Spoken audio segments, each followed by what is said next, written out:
It's been far too long since I've done one of these secretly reading a friend's favorite videos, and this was a really fun one to come back to.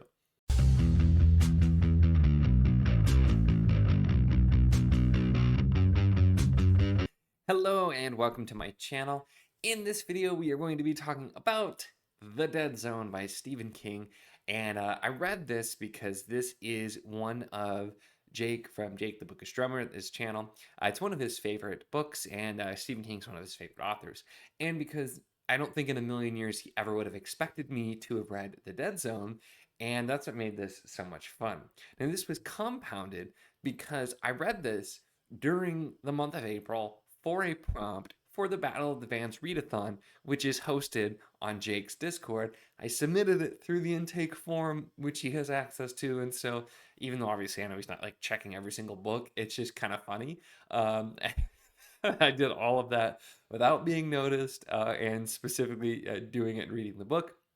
And then he ends up, before I can get around to releasing this video, even releasing a like top 10 favorite books, which this book is on there pretty prominently as well. So it just kind of really added to it. And I was joking around with him. I'm like, hey, I read one of their top 10 books, and you have to wait for the video. So the video is finally here. It was The Dead Zone by Stephen King. Now, I don't think it's much of a surprise that I did not love this book. I have not been much of a Stephen King fan historically, and this didn't really change that. But I did find it interesting because this one is, I think, a little bit different from, I think, like a lot of the more popular type of Stephen King books. This isn't so much horror, really. It's got some different, elements in there. It involves the main character being able to see the future. But that's sort of the only, paranormal element that's really here specifically. There are a couple of other like little pieces and ideas, and I imagine that this connects in with some of this other stuff.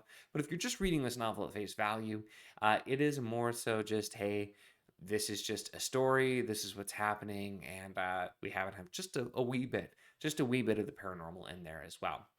And this is following, while there are a collection of characters, mostly Johnny Smith, who he hurts his head when he's a child, and then when he is like an adult but still younger, he's in a car accident and goes into a coma. And then when he comes out of the coma, he can see the future in some limited ways, and that's kind of the impetus here for how this starts out.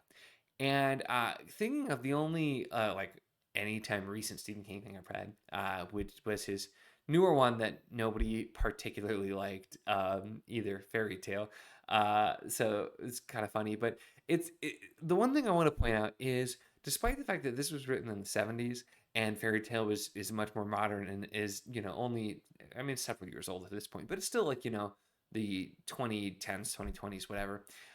It very much feels like they could have been written at basically the same time. Like this could have been something Stephen King was writing today, nearly same as that, because that felt like it was written much older. So I did find that kind of funny.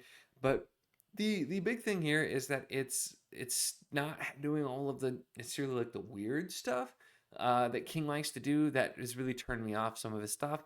Although he does just still have some quirks of his writing that aren't the most for me. But I want to talk a little bit more about the actual story, because I think this is a really interesting premise with the way that it goes about it. But then I feel like it kind of loses me a little bit in the second half, because of where the story ends up branching. And so we have the character Johnny Smith, who is able now to see the future, and he comes out of his coma and is trying to figure out where his life is for now, and deal with the fact that he has this power, and some of the character moments there, and how it's set up with him and his relationship with his family, and with his ex-girlfriend from before, as well as when we're looking at some of the other characters and sort of their relationships and how they are.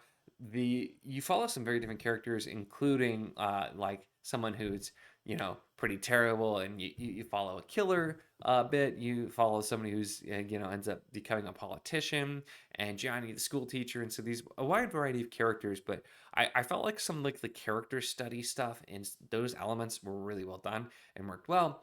My bigger problem is the second half of this book just delves completely into the world of politics. Now, I have to know, I could absolutely see somebody reading this book today and like unironically leaving it a negative review saying that they didn't want to read all about today's politics, because despite the fact that this book is like what? I mean, it is like 40 years old, probably nearly. It's got to be nearing 40 years old. And a lot of the stuff felt like you could be writing about it today. So that is some foresight. It's funny about a book about somebody who could see the future, and Stephen King writing and seeing the future in some ways with some of that stuff. But it felt like we just really took a hard turn into dealing with politics and dealing with that plot. And I found that less interesting. I felt like for me, having this be more like a smaller thing where we focus on some other like smaller plots, and maybe there's still a bigger plot, but focusing on smaller things, I think I would have liked a little bit more. This brings me to my question. I'm pretty sure there was a show. I think there might have been a movie too. I haven't seen it, but I feel like there was a show called The Dead Zone that was like a like a procedural or like a case of the week type thing. I don't know if I'm misremembering this, but I may have seen like an episode or two at some point. I feel like this is a thing that exists. So I should have Googled it before filming this video, but I didn't. So I'll rely on you to tell me if I'm remembering, because I don't think I ever really watched it, but I'm wondering now. I feel like that's got to be at least like inspired by this, because what I remember is a little bit different than this, but feels like it a little bit inspired, and the name obviously. But um, again, I think this works pretty well as a self-contained novel at the same time. It I have to say, despite it's older, there are definitely some things in there that make it feel quite old, with some of the elements that are there. But at the same time, it has that sort of timeless quality of a lot of the characters, the things it's done. You could very easily just update the setting to modern day, change some of the dated references, and have this absolutely work pretty much the exact same way. So I have to give props to that. While this still wasn't, my favorite thing, I didn't hate it. I didn't love it. I was pretty well in the middle here. But I thought it was pretty solid. And that's honestly more than I expected going into this. Jake and I have very different taste with reading, and I also am not a King fan. He's a big King fan, so I figured reading one of his favorite King books would be an interesting experiment, to try and see where it goes. I feel like, I don't know, I might have to give some more King a shot at some point, because I've now read in my like.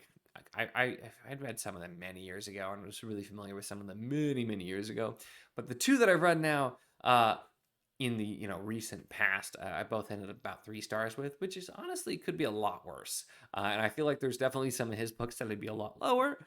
Is there one that could be higher? I don't know. This one didn't end up being it, but it was a really interesting experience. Side note: James Franco should not narrate audiobooks. Um, I did primarily do this on audio because that's what my library had, for it, and not a very inspiring narrator. But it was, I didn't feel like it ultimately didn't make that much of a difference for me. But I was just like, I thought that was cool at first. I'm like, oh, James Franco, that should be fun. And he wasn't awful, but he just, is obviously not somebody who's used to doing audiobooks. So one of those things. Sometimes when you have actors do books like that, it just doesn't work out the best. So there's kind of a side note. But anyway, this was a bit of a surprise for me that I actually I didn't have a bad time with it overall. Wasn't a huge fan either, but middling is probably about the best that I could expect for an author that I do not like and I'm not really a fan of, in doing one of these. But this was a lot of fun. I definitely will have to try to do some more of these type of videos in the future because they are a lot of fun. This was just extra long because I am so behind on videos, and so normally I would have tried to film this right away, and then release it. But here it is. So hope you enjoyed hearing my thoughts on The Dead Zone, and I certainly enjoyed keeping it from Jake for so long as well. If you want to see what Jake's other favorites are, I will link that down below. But otherwise, that's it for this one. Make sure to give the video a like if you enjoyed it. Check the links in the description, as always, for the Patreon if you want to support what I do, as well as the Wizarding Enclave Discord if you want to chat books. Whether this book, other books, really anything at all, it's a lot of fun and we'd love to have you. And of course, if you enjoy my content, make sure to subscribe.